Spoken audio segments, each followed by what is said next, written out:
Hey, this is David Owen. And this is Marian Cowley-Gowan. And this is You Show Me Yours, a podcast where a married couple talks about the movies and television that they loved before the first date.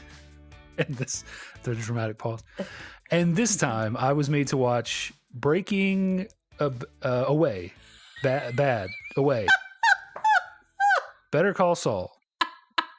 Breaking Away. Did you forget the name already? It's pretty generic. We finished it like 10 minutes ago. When I was Googling for some information on it right before we started, I Googled Breaking Free like 3 times. Oh, there are like 3 other movies called Breaking Free. Really? Like Breaking Free, 1979. I don't think I've said, Breaking Away, as we'll get into, I believe it's like breaking away from the pack in racing and breaking away from your home. Get it. Okay. It's got all the meanings. Anyway, yes, this is the 1979 movie that taught me from an early age, don't meet your heroes because they turn out to be douchebags who cheat. Also, apparently the film debut of Daniel Stern, a.k.a. that burglar from Home Alone, the one who's not, Joe Pesci. Of course, we all know him from his role in Chud. Do we? No, that's just one of my favorite roles. I don't even know what that is. Chud is a horror movie. Okay. That sounds like it's not for me. It's great. You will watch it one day. Okay. Anyway, also, this is a showcase for Dennis Quaid in his physical prime and his abs. Yeah, yeah. I feel like at this point, I'm kind of supposed to dislike Dennis Quaid because I feel like his politics have taken a hard right turn. Sure. But can I appreciate him as a physical specimen from when I was 2 years old? Right. From 1979, yes. Before he went cuckoo, because my goodness. Whew. Yeah, that's the thing about, like, even in the 70s, there weren't guys walking around that looked like this. No. And nowadays, there are not guys walking around in their everyday form that look like this. Like, he was probably, doing some pretty intense... He had done some work. Well, yeah, he's one of a group of 4 friends, all of whom are supposed to be... On IMDb, it said 19, but they're supposed to have just graduated high school, so 17, 18. But regardless, he, according to IMDb, was 24 at the time. And the youngest actor was 17. There's a big difference between 17 and 24. Yeah. Physically. Yeah. Like, you kind of, when you're a teenager, you kind of think, oh, I'm all grown up. I've done all the growing I'm going to do. And then you get to be in your 20s and you look at teenagers and you're like, oh, they're such babies. Yeah, they're not done maturing. Yeah, the other cast members had like 19-year-old bodies. Less defined pecs. They also had like walking around guy bodies, like slender, toned, most of them, but not, they were not working out on the regular. No, they were pale and they were soft and not fat, but not cut either. But anyway, sorry. He looks great in this. Where he really does. Short shorts. Oh my God. Like, you kind of forget how different things used to be in terms of hairstyles and shorts and a lot of things. And then you see this and you're like, holy crap. Oh, yeah. But anyway, if you don't know what we're talking about, so Breaking Away is about a group of 4 guys who are all, BFFs forever, who live in Bloomington, Indiana, home of Indiana University. And they've all just finished high school and they have no idea what they're going to do with their lives. And they're all just kind of aimless and don't really want to work, don't want to, aren't suited to go to college, just, who knows what they're going to do. Yeah. And they, one of them is really into competitive cycling, and has developed a fascination with the Italian team. Is there an Italian national team or I don't know. Anyway, who knows? And he has started affecting Italianisms around the house, which drive his father crazy. And this is he is really the main, it's an ensemble cast, but it's really the main character. His Dave Stoller is his name. Dennis Christopher is the actor who I have not seen in many other things, but he's been in a ton of stuff. I was curious about him because he's, of the 3, was the only unknown to me. Yeah. Of the 4 primary males. Yeah.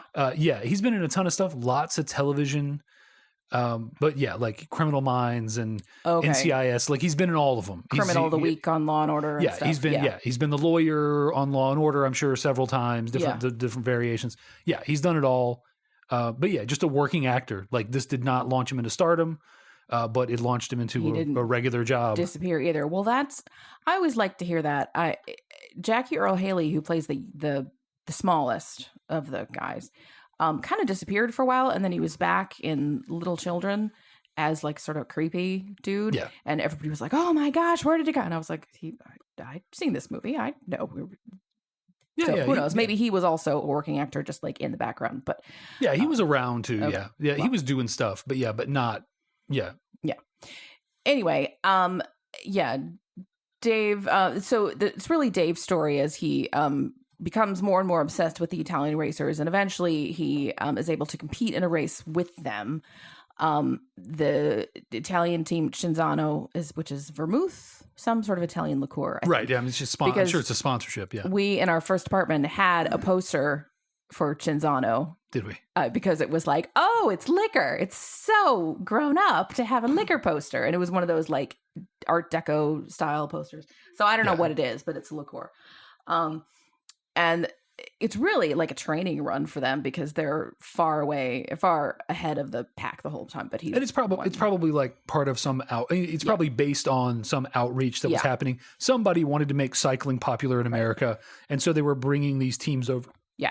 Teams over and stuff. I'm sure in the 70s and in 80s and stuff. I'm sure someone was like, when they wrote this, they were, I remember that time the French team came to my town or whatever. Yeah. Well, they turn out to be cheaters and douchebags, and they mess with he's doing really well against them, which I think they didn't expect at all. That they didn't think the Americans would be any competition whatsoever, Or certainly nobody in Bloomington, Indiana. right? And they mess with his gears, and then when that doesn't work, they stick a stick through his spokes, and then he's done. And, Yeah, the messing with the gears was kind of like, I was like, that's some fun hazing and kind of he's stuff. acting that way too. He's like, "Hi guys, oh boy, that was tough, ha ha ha ha," and then they, Yeah. And at that point, he's kind of like, okay, I don't even know what I believe in anymore. And Yeah, and there's been this subplot of like growing up, and his dad is he needs a job, or there's some thought maybe he'll go to college. His mom wants him to go to college. Yeah, so like this is a real pivotal moment. Yeah, when he and he wants to put cycling behind him. Well, there's this in the background. There's this rivalry between the college kids and really all the local townies. I imagine it's not just this group of four. The college kids, and here I should say the douchey fraternity guys. I'm gonna hope that this is not something that all the college kids do, but they call the locals cutters. Yeah. Because originally there was a lot of limestone in the area, and there was guys cutting at the quarry, and so that was the local. Yeah, so most of the thing. people that worked in Bloomington before the college was there, Right.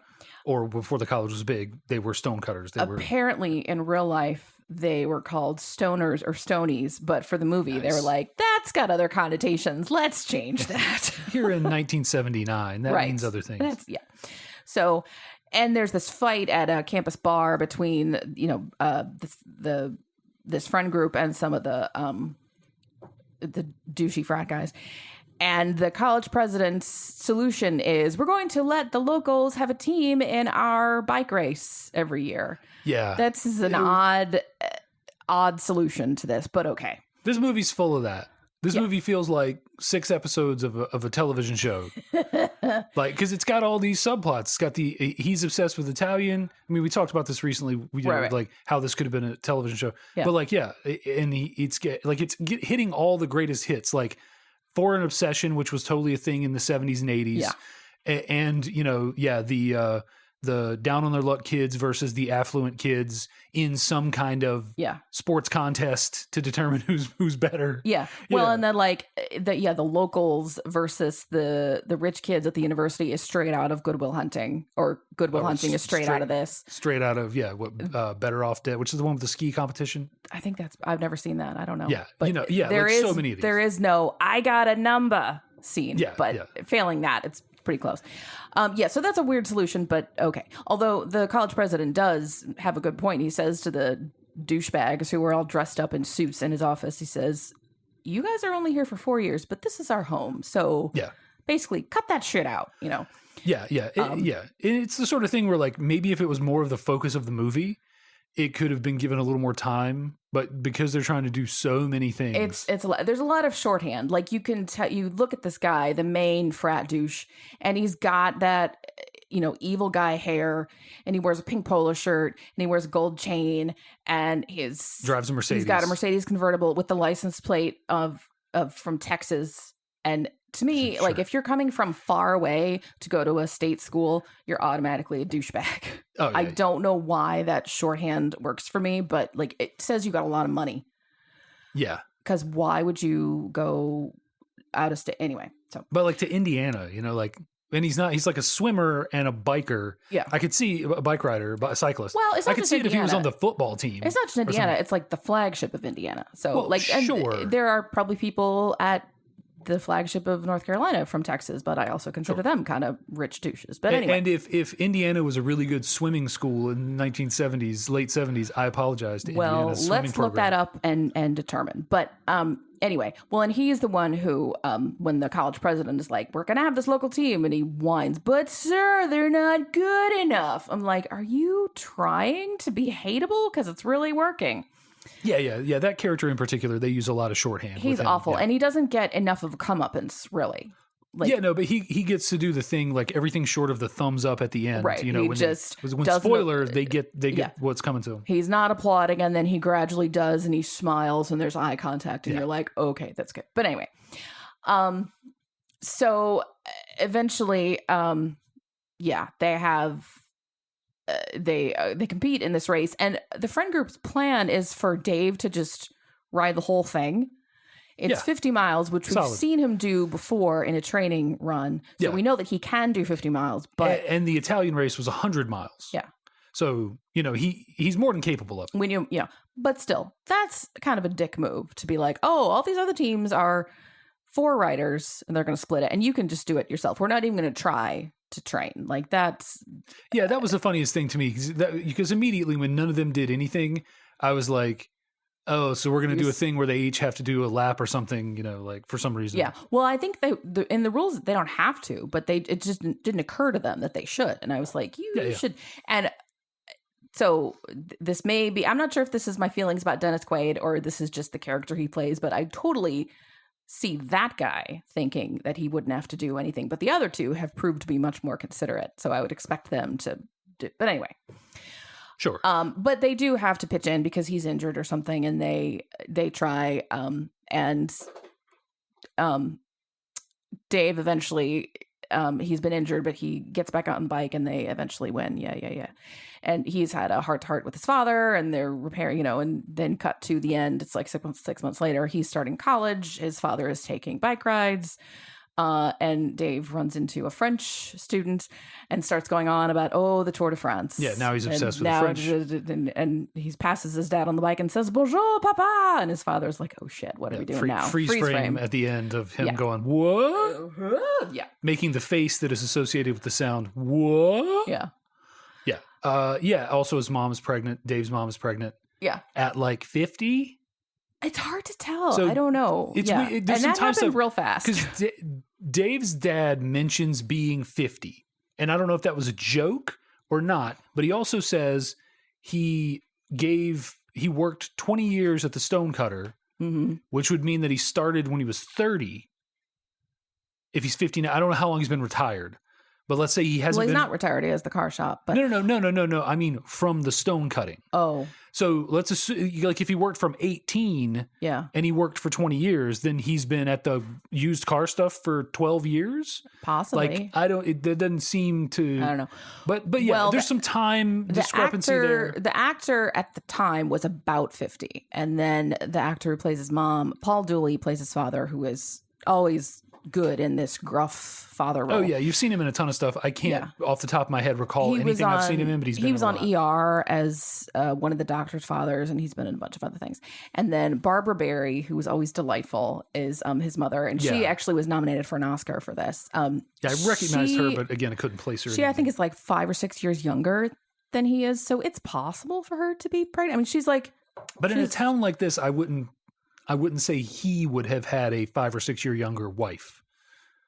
I feel like it would have been a high school sweetheart situation. well, who Which they don't knows? elaborate, so we don't know. But it's just really odd. Well, And it's just a weird inclusion. Well, and because this isn't a television show, it doesn't have a chance to go anywhere other than no, a and scene in the last 30 seconds. They kind of do it in passing. Well, and like there's one night when she sort of seduces him with Italian opera. Yeah. And he very dramatically takes out his pocket protector as a sign that they're going to have sex. And then they do. And then later it's just, oh, your mother's pregnant. Yeah, and we don't know how much time has passed between the sex and the pregnant. There's a lot of shtick in this movie. Like, there's just a lot of stuff that happens. I mean, it feels like a bunch of people sat down and had a brainstorming session. Yeah. And we're like, okay, now how do we construct the skeleton of a movie around this? Where do we put this on the things? Yeah, like, okay, there's one guy, there's a guy, and he's like, he's like, he was the quarterback of the football team, and he was, a big star, but he didn't get in any colleges, and he's struggling with getting older, and where does his life go? And his older brother is a balding cop that gives him a hard time, kind of. And then there's another guy who's like, he's small, and he's, and then there's this other guy, and like everything. And then this guy is obsessed with cycling. Like, and he's obsessed with the Italians. And okay, but all of it together, it works, and I love it. Oh, sure. No, I'm not saying, it feels like a Manatee movie. Well, it feels like they constructed the pieces from random. Maybe. I would say more it draws a lot on somebody's real life experience. Maybe several somebody's real life experiences. Probably, yeah.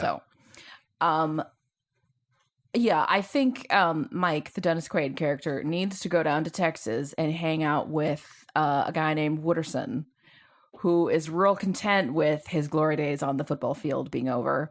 And his thing is, I get older, they stay the same age. Yeah, that was not a good Texas accent. Sorry, good try. He definitely doesn't want to go hang out with Uncle Rico though, because they would just feed into each other. Oh yeah. No, they would. Both of them would just be reliving their glory days. They would just be fighting all the time. No, he needs to hang out with Matthew McConaughey, and he never smokes in this movie. He's always has an unlit cigarette, and he's got a thing for the Marlboro Man.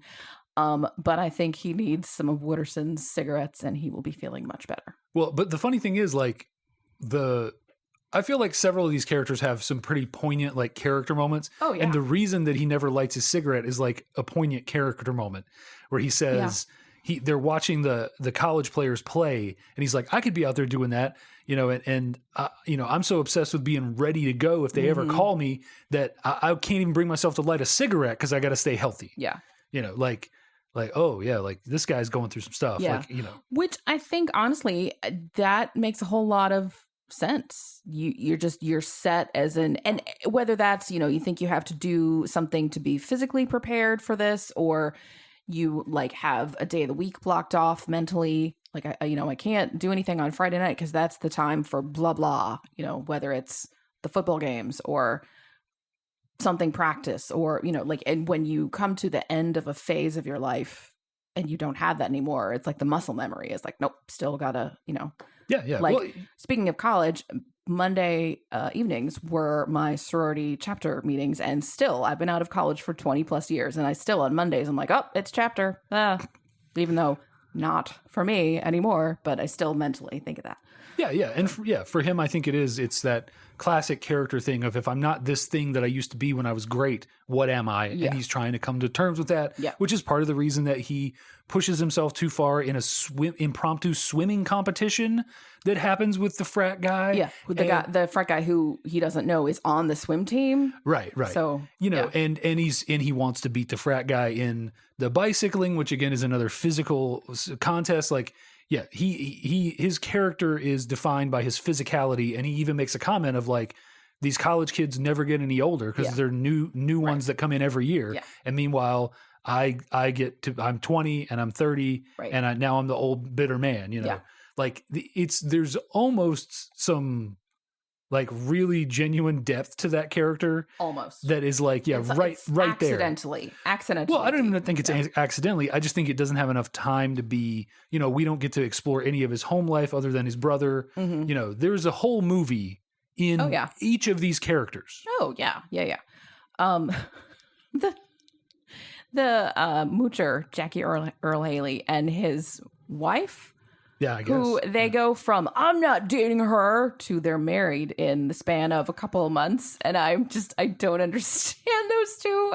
That movie would be a comedy for sure. Yeah, and I think it's supposed to be that thing of I couldn't get the read on whether or not it's like they all think that she's bad for him, but he has still been dating her the whole time because he's claiming that he's not in the very opening scene of the movie.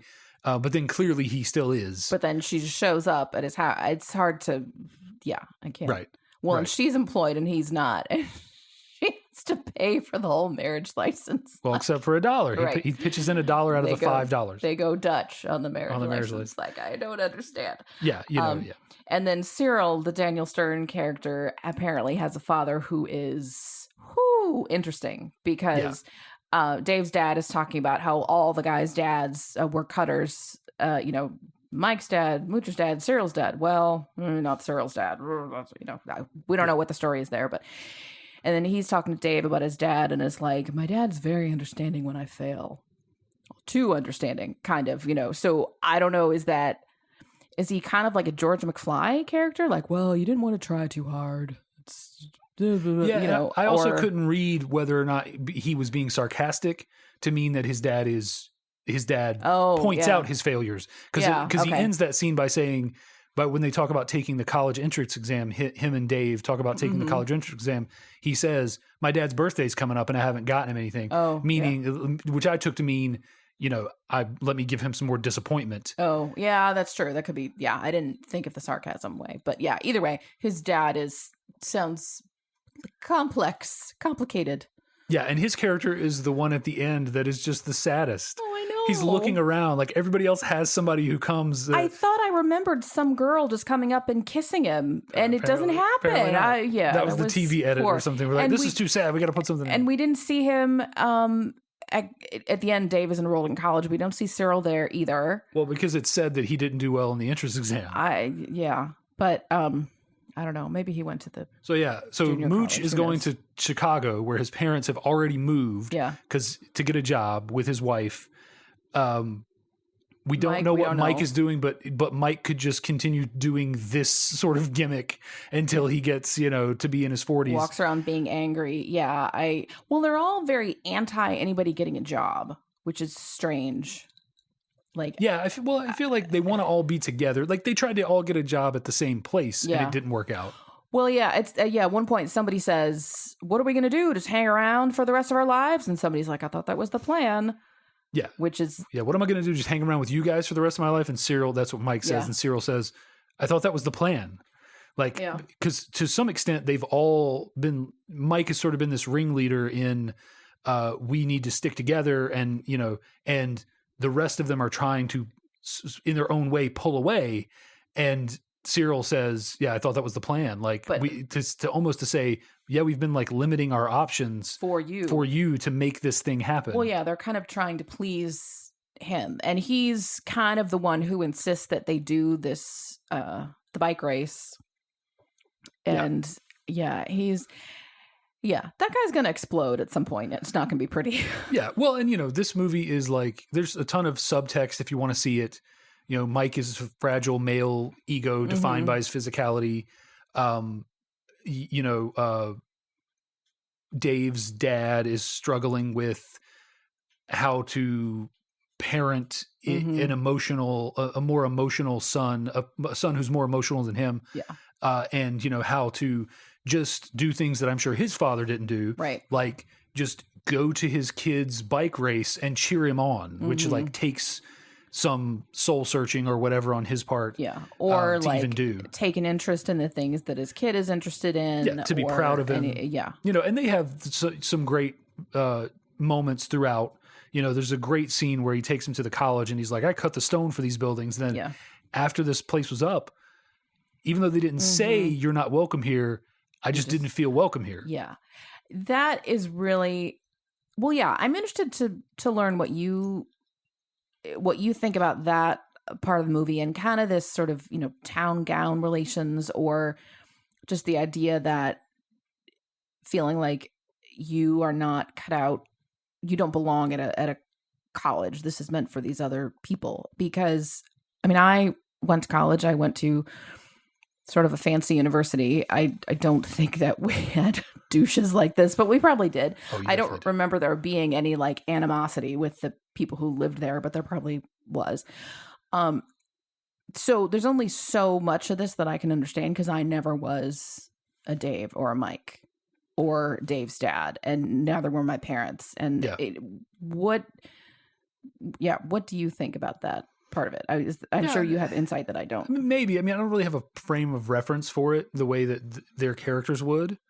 But yeah, but also I don't think, like, I wouldn't imagine Evanston was a working class town before Northwestern was there. No, it was So not. yeah, so Well, and there's Northwestern had been there since really before Evanston was. So right, that's right. part But of I it. mean, like, so that I don't think that dynamic was there. I'd be much more interested about some of the other major universities that popped up in these more working class towns. Yeah, that's fair. But yeah. Yeah, I don't know. I mean, I think it's an interesting dynamic. I think coming from a more poor background, there is a tendency to feel like you're not welcome in certain spaces that are, colleges. And Mhm. I remember, going to see friends in colleges and being like, it just doesn't feel right. I don't feel, Mm-hmm. I don't feel like I belong here. Like someone's going to find me out, even though I'm Mhm. just here visiting. But I think it's explored really well in the movie, I think. But yeah, I don't know that I can offer any like Okay. insight from my personal experience. I definitely have felt that sort of stuff, but I don't have a us versus them. Like I grew up poor in poor towns, Yeah. like even though like the closest university was like High Point University. Yeah. And it was like, yeah, that's where the rich kids are, but you didn't, the way the town was structured, you never had to see those kids. You never had to Yeah. be near them. Even when I lived less than 10 minutes away from the university for a year, I never had to mix with the college kids. Yeah, I think when you have in a college town, there's like the size of the college versus the size of the town and what else is going on in the town. And sometimes there's so much other stuff that you can avoid it. And other times there's not, or the college is so small that it doesn't really compete, So yeah. But it's, I mean, this movie does once you kind of get past some of the shticky stuff and the comedic stuff and like whatever genre this movie's supposed to be.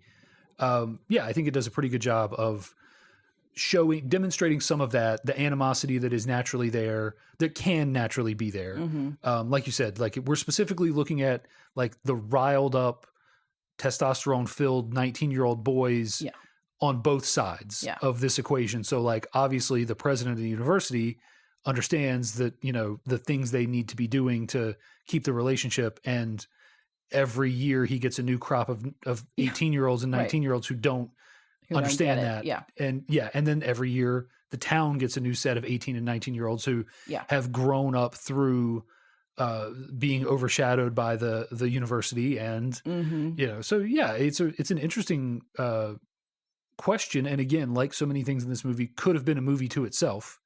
It's a pretty firm subplot in this movie, but could have been explored much more thoroughly. Yeah. But back to when Dave's dad takes him to the campus and they just walk around. And Dave says something like, I'm just a cutter and that's okay. And his dad's like, you're not a cutter. Yeah. I'm a cutter. And he doesn't say it, but what I got from that is like, you can choose what you want to be. You're not stuck in this. Because they've talked about how the quarries are still operating, but most of them not really. Like they're, because they've got a big quarry that's empty now. It's just full of water. It's a swimming hole. They've used all the limestone for other things.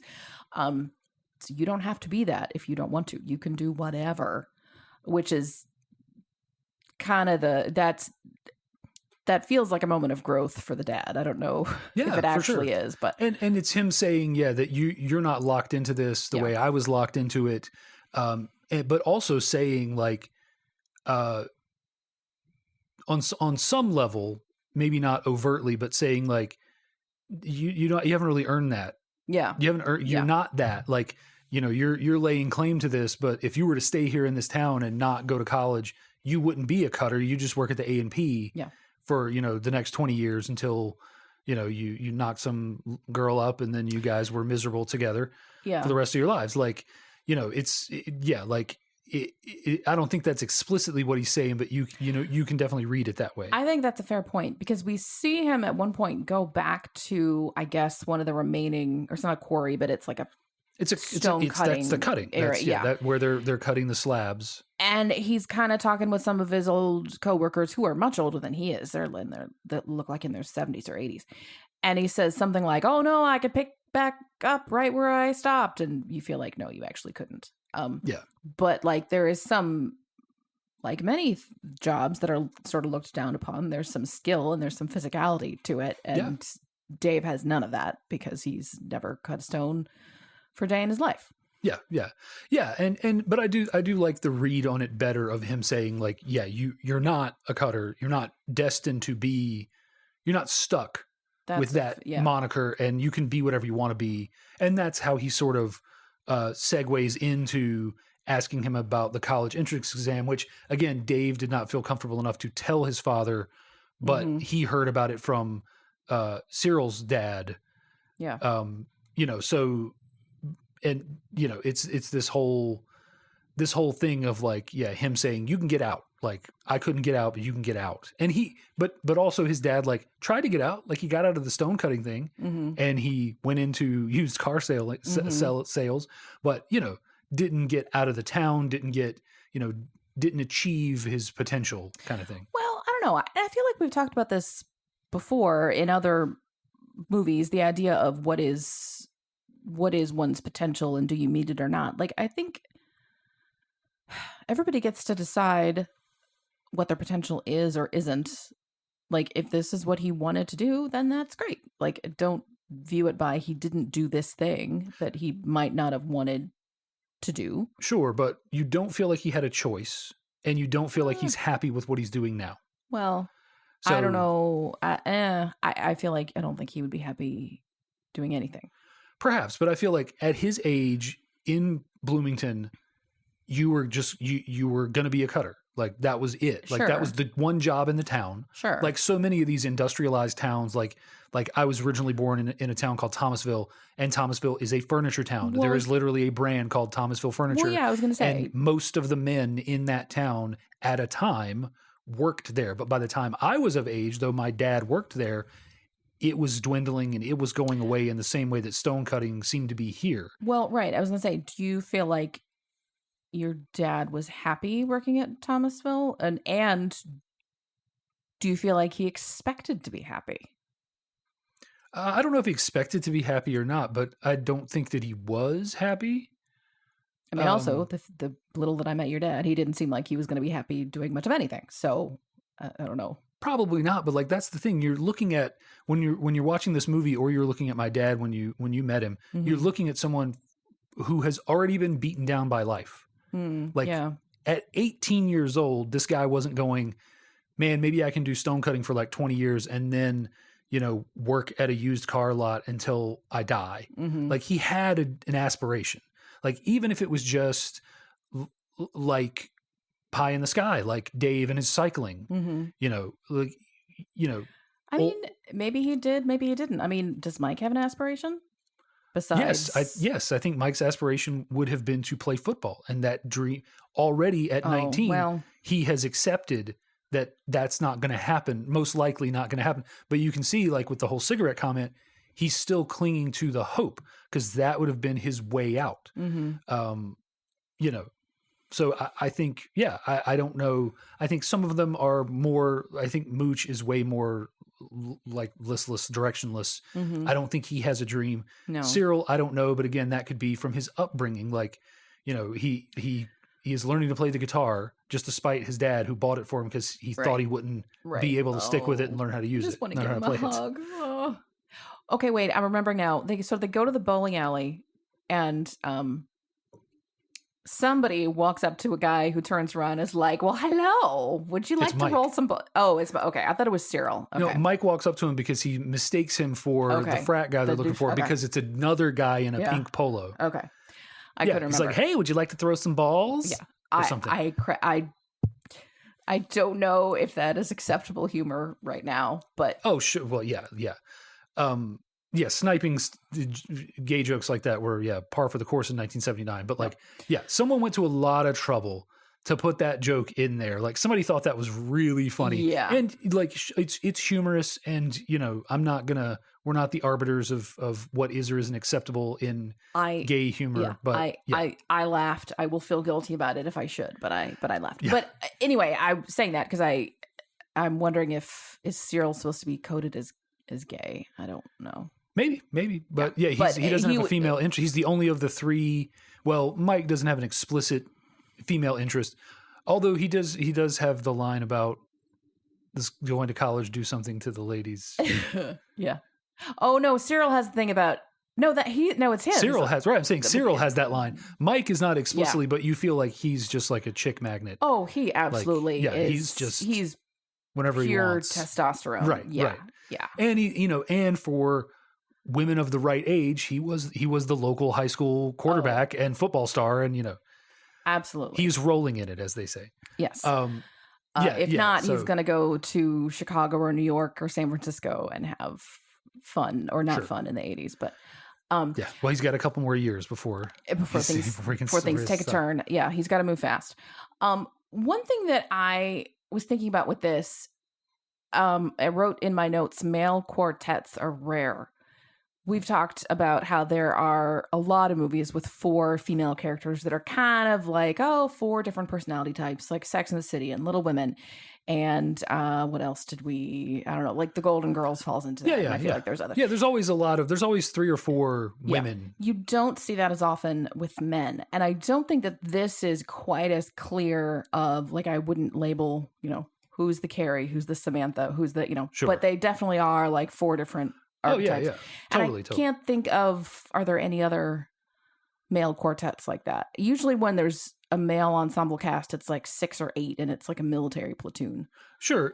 I would say this happens a lot in comedies. Mm-hmm. I'm just thinking about Seth Rogen movies and Adam Sandler movies and that sort of thing. Like there's always he's always got his 2 stoner buddies. Like if you think about 40-Year-Old Virgin, it's him and Siegel, that's true. That is 4. and right, the guys in the house. So I mean, I think it happens in comedies all the time, but that's fair. In again, dramas. I think it's like a sports. We just call it a sports movie, and then that covers up everything. Yeah, in movies like this, because this movie wants to be a lot of things. Like it's not funny enough to be a comedy. The romance isn't enough to make it anything to do with romance. Definitely not even like some kind of rom-com. No. The sports in it really isn't focused on enough to even really make it a sports movie.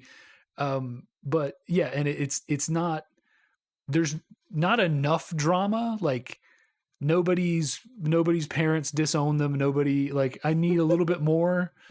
Yeah. This movie sits in this weird place that's just like, it's like I said, it feels like 5 or 6 television show storylines crammed into one. It feels like, a bunch of different, genres mashed into one movie. It's very odd. Well, you say TV storylines. They tried to turn this into a TV show afterward, and apparently it did not do well. They brought back Jackie Earle Haley and the mom. Sure. And I think that was it. And I that's always like with Working Girl. How do you, like, are you retelling the story? Are you jumping off after the story? And then when you don't have certain characters in it, how do you do it? I'm glad they don't do that very much anymore, do they? Try to turn a movie into a TV show? I think they would rather turn it into a franchise of movies than turn it into a television show these days. Because television, what does that even mean? That's true. We call it television because you watch it on your television now. Is it Netflix television or broadcast television? Television those are totally different. Television used to mean commercial broadcast television. It didn't, back when that term meant something, it didn't even mean cable television, although cable television kept that same format. Nowadays, what even is television? That's a fair point. Yeah. I mean, unless you're one of these conglomerates or that, that own Disney, that owns, Fox, whatever they're calling it now, 20th century. And you could just spin your properties around into television shows and put them on your own network and use that as, Peacock does the same kind of thing. Yeah. Okay. But outside of that, I don't think anybody is like pitching they're a follow up to their movie as a television show. I think that's for the better, because I can't think of any where it worked. Yeah, and I think that whole industry is changing and has changed so much. Yeah, and it didn't work for A League of Their Own. I mean, we haven't watched that new one. I'm talking about the first one. Yeah, I saw half an episode and I liked it. But then I stopped halfway through. People seem to like it. I didn't like it. People seem to like it.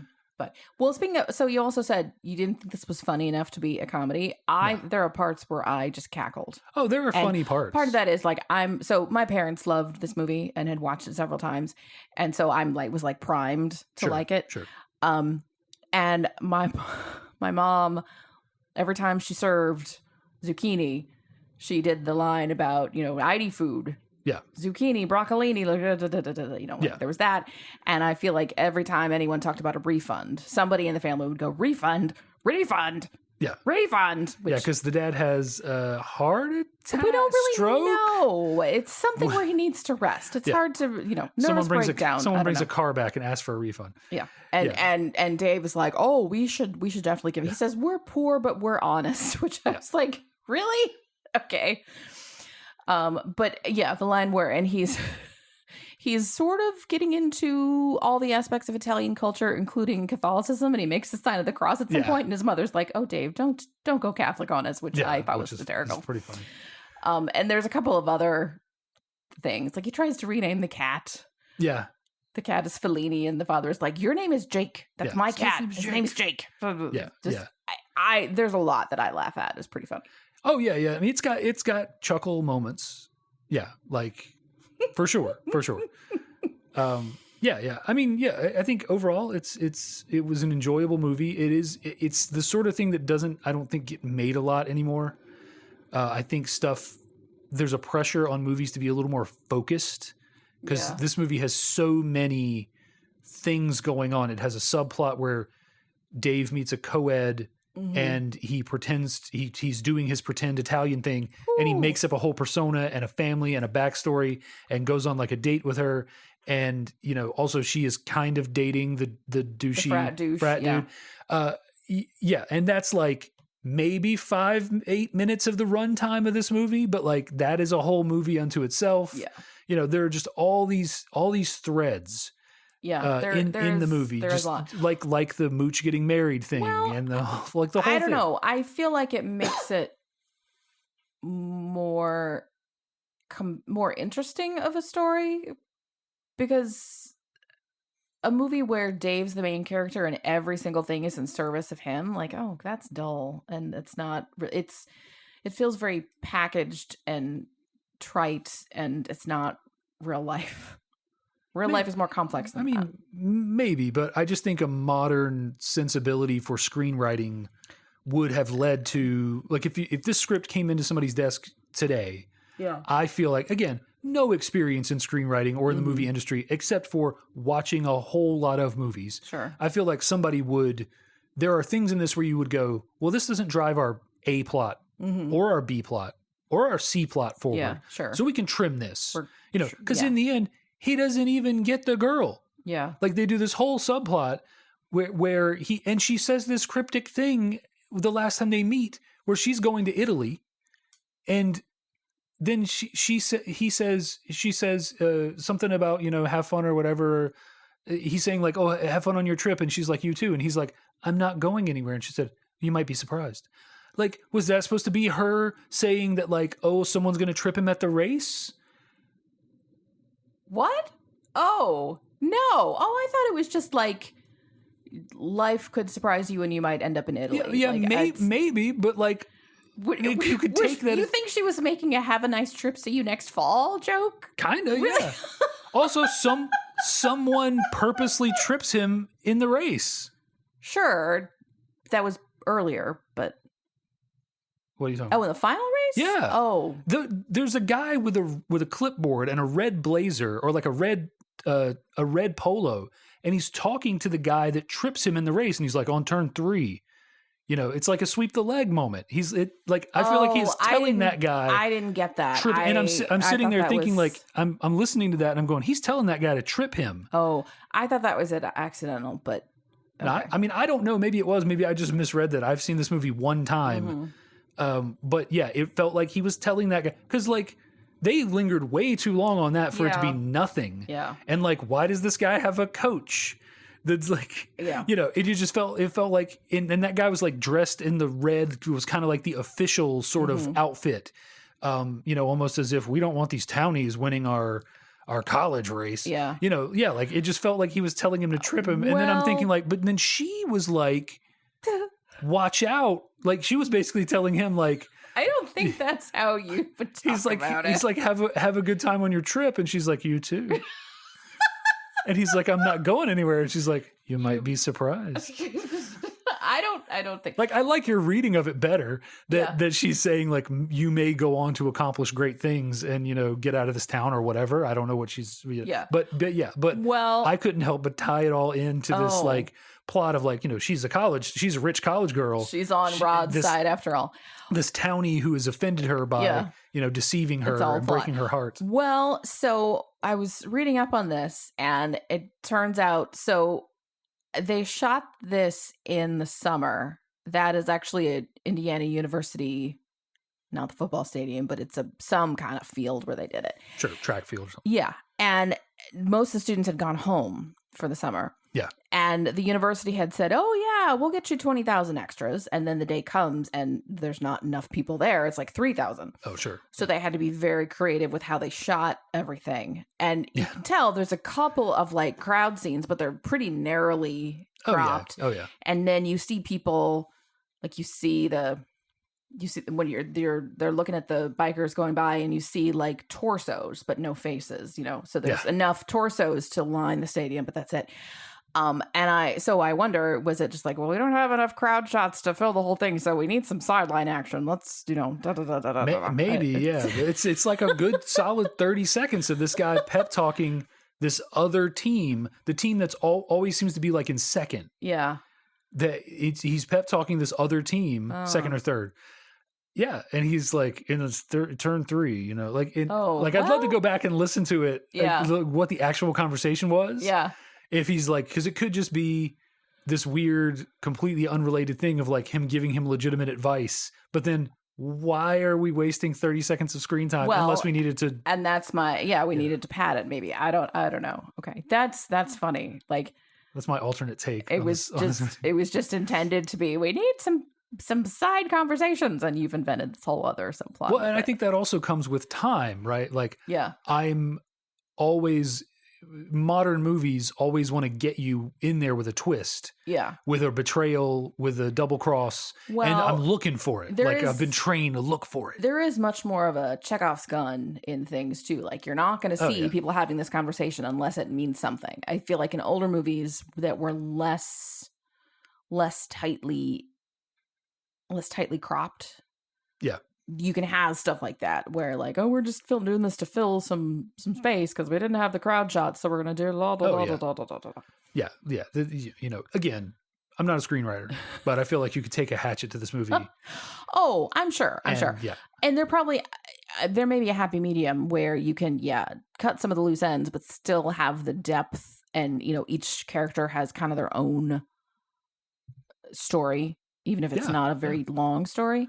Yeah. Well, and So- like I said, like show us Cyril's dad, show us Yeah. Mike's home life. Even if Mike's home life is Mike doesn't have any parents and he lives with his brother Yeah. who threatens to take away his car Right. at one point for harassing people at the college, you know, and just has a miserable home life, which is why he Mhm. needs this group, you know, or thinks he does or whatever. Mhm. There's a lot of things you could do. Yeah. A lot, and that's why we get back to it. And I keep saying like, this is like 6 plots from episode. Like Well, there's the episode where Dave meets the girl and pretends to be Italian Mhm. and the, you know, things that can wrap up in the course of an episode. Yeah. You know, he meets the girl and everybody's telling him, hey, Dave, come on, you know, she's going to This is a find bad out. idea. This is a bad idea. And then she finds out. And then in the end, she, you know, Yeah. and there's the impromptu swim race. That's an episode. Yeah. These damn college kids coming out to our, you know, this is Yeah. for locals only. And we're going to have, you know, and the bike race is a whole thing. Both bike races are their own episode. Yeah. You know, the whole The whole Dave starts at the used car lot. Yeah. like all of that stuff. Those are all 22-minute episodes of a sitcom. That's fair. Well, yes, which is not to say that makes this movie bad.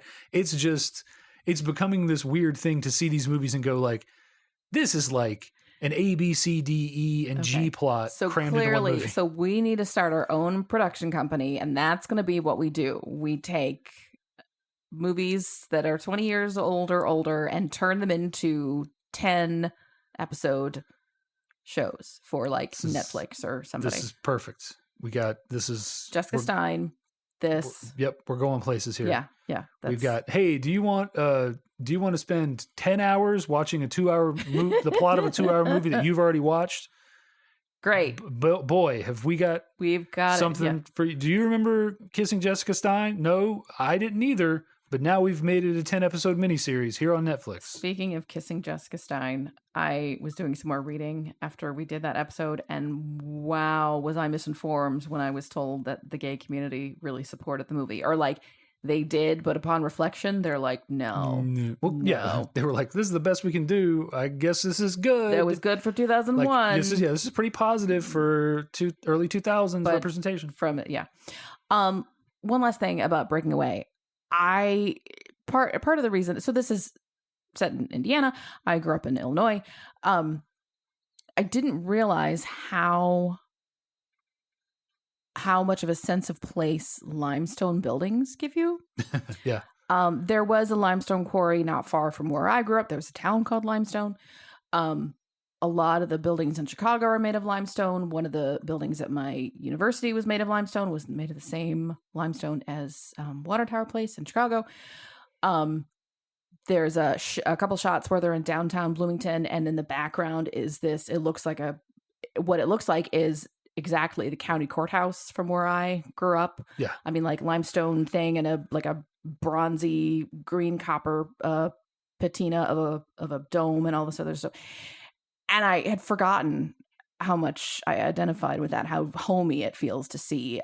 Dave's house is like built of limestone with these like carved bricks on the front with these like, I'm doing the curve motion with my hand. I don't know. Are you? Anyway, yes, that was a curve motion. All right. Anyway, there's some house in my hometown that looks exactly like that. Yeah. And we don't have that here. We live in North Carolina in the Southeast. That's not a thing here. Even if we lived in the older areas right. of the state or of the city that we live in, that wouldn't be here. Yeah. No.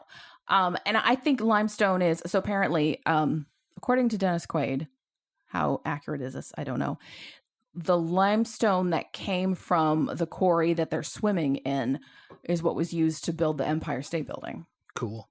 Neat connection. But yeah, I think the older northeast cities have a lot of limestone. Oh, I bet. And then sort of older upper Midwest cities, but not so much the South, probably not out west, whatever. But I had forgotten how much limestone buildings remind me of being home, which was so it's kind of nice to see. So yeah, I'm watching that scene where the courthouse is in the background and I'm like, oh my God, that's my hometown, except not at all. Yeah. Yeah. It's just nice. Yeah, it is. It is. And it is interesting that there isn't anything like that from the areas that I'm from.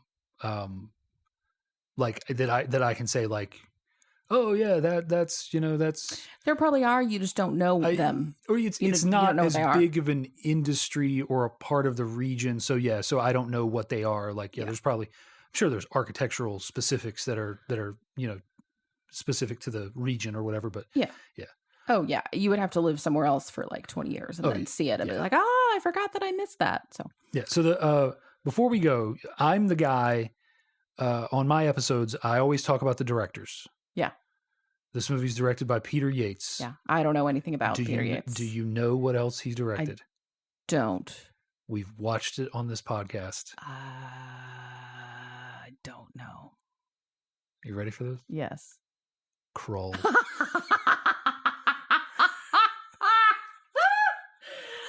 That is some range right there. Yeah. Oh my. Which also, of course, means he directed the 1960s classic Bullitt, with the action scenes, and so he's done it all. He's done drama, I think he died in like 2011, but he was directing movies, well into the 90s. And Ooh.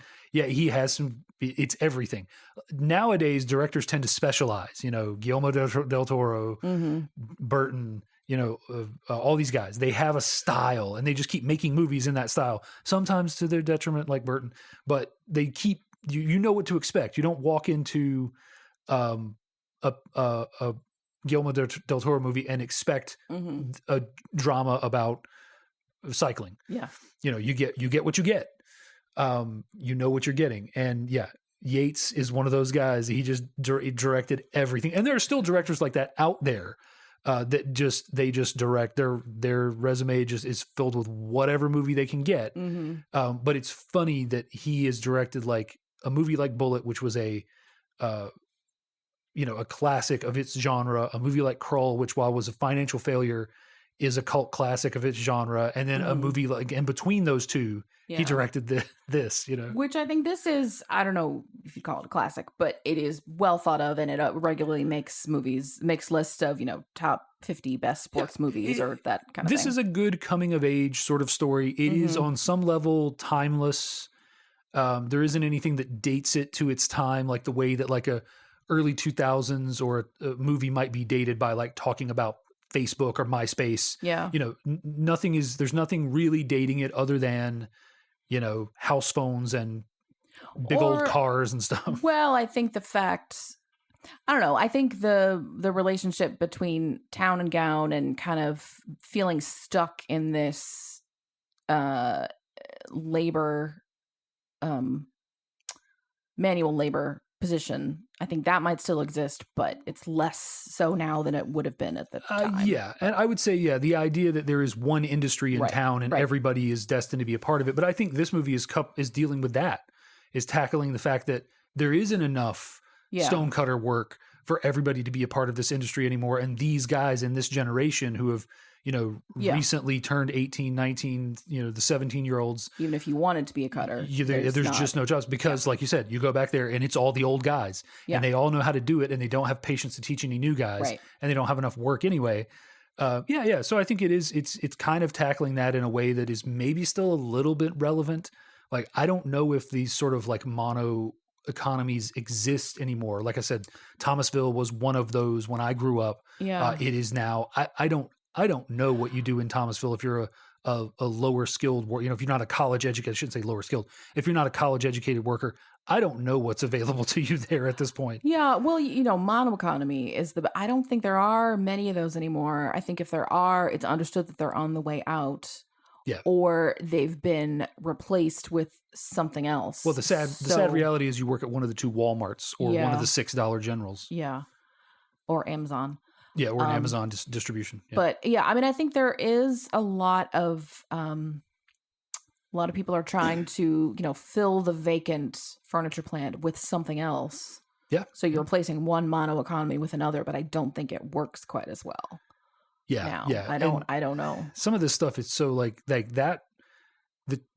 I'm not going to say the town of Thomasville was built around the furniture industry there, but a lot of the infrastructure of the town was. Certainly the train tracks. There are there's like quad train tracks that run right through the middle of downtown.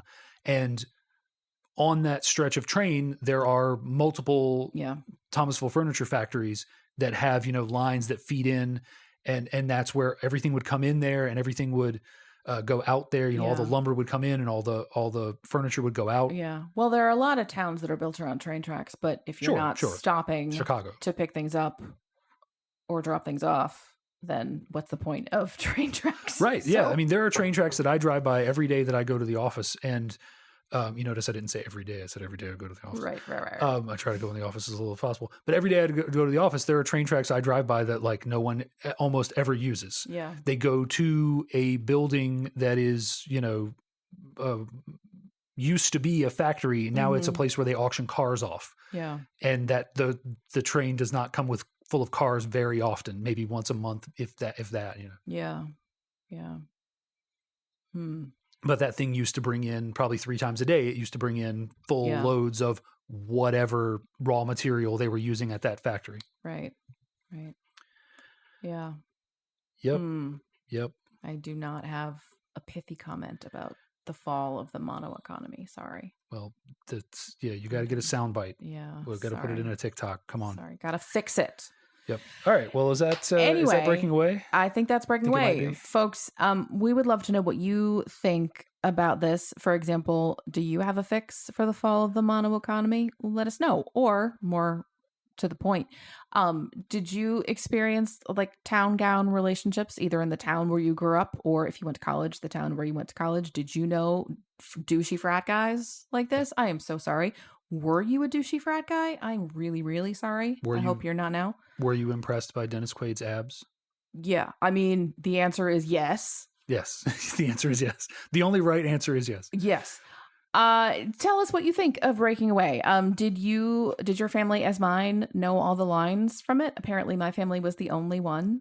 I think so. Well, my mom had few humorous pleasures in life, but this was one of them. She would talk about ID food. I'm glad that your mom liked a movie with Daniel Stern in it. Why? That just makes me happy. I don't know why. Because he's a he's a little quirky. Yeah, he's like a quirky actor that played in weird stuff. Well, yeah. Anyway. So, but let us know. You can drop us a line via email, or you can reach out to us on Facebook or maybe Twitter. Will Twitter still be a for thing? now? Yeah, I don't know. See. Our handle is the same for all of them. It's YSMY Podcast, YSMY for You Show Me Yours. You can reach us on Facebook, find our feed there, or send us a DM. Twitter, same thing. Or send us an email at ourhandle@gmail.com. On Facebook and probably Twitter, we post links to our new episodes. We have new episodes every other Wednesday. So 2 weeks from today, no matter when you're listening to this, there'll be something new. We are available in addition to those feeds, or on most of your major podcast providers, specifically Apple Podcasts. If you go to those providers, we would love it if you would rate, review, and subscribe. If you subscribe, you get the latest episodes right in your queue. And if you rate and review, it helps us move up the charts, such as we are, and helps other people find out about us, or tell your friends. Say, hey, they're talking about this movie that I never heard of, and let's watch it. And it's pretty great. And Dennis Quaid's abs, we need to find a good shot that shows his abs and put it on one of the feeds, because it's very sure. well done. I'll put you in charge of that if that's not too much trouble. Okay. I hope it won't be. All right. Sorry, guys. I need to stop if I want my marriage to continue to be happy. But it's like you are. I can live another 70 years and you will never see my abs. So if you need to see abs, I completely approve of you seeing them on other men. Okay. So yeah, new episode in 2 weeks, and next time Dave is hosting. And what are we going to be watching next time, Dave? Well, I don't know if you noticed, but it's about to be Christmas. I thought I did notice that. It sort of snuck up on us. You can tell where our priorities are. Yes. In the past, we've tried to do something. We've thought about it ahead of time. We both picked Christmassy movies. No idea. So I'm calling an audible over what I was going to pick for next week, since it's like our only pre-Christmas episode in the month of December. And I'm going to do a classic that I feel like doesn't get enough recognition from the 80s. I say classic, put that in air quotes, because most people haven't seen this movie. It is Dudley Moore's powerhouse performance in Santa Claus the Movie. Oh, I thought you were going to go really out in left field and be like, 10 is a Christmas movie. But thank God. No. Okay. Well, I don't, I know very little about this one. So, okay. Well, it's the fully licensed movie about Santa Claus. It is the Santa Claus the Movie. By the North Pole Enterprises, Inc. Exactly. They licensed it. Okay. What are the naming rights on that, do you suppose? I know. That's a good question. But it's a wacky ride. It's a very 80s Christmas movie. So, capitalism is bad, etc. In the 80s? Was capitalism bad? Yes. The backlash had started. Okay. Yes. Okay. Yeah. So we'll do that. We'll do that next time, and maybe we'll drag the kid in for that. I don't know. We'll see if he's in a holiday mood when we get ready to record. Okay. I think if we tell him there's like chocolate involved, he'll be in a holiday mood. We have to bribe him. Yeah. All right. Yeah. We'll see what we can do. Yeah. Okay. All right. We'll tune in 2 weeks for Santa Claus, not the Santa Claus, just Santa Claus. The movie. The movie. Yes. Okay. Yes. The movie, not the Santa Claus. Say it again. Santa Claus, the movie. Okay, there's the colon is part of the title. It's Santa Claus, carriage return, shrink the font twice, the movie. Okay, we'll get the punctuation worked out. We'll have it finalized by then, but we'll see you in 2 weeks for what Dave said. Mm-hmm. All right, this has been You Show Me Yours. Thanks for listening. Bye. Bye.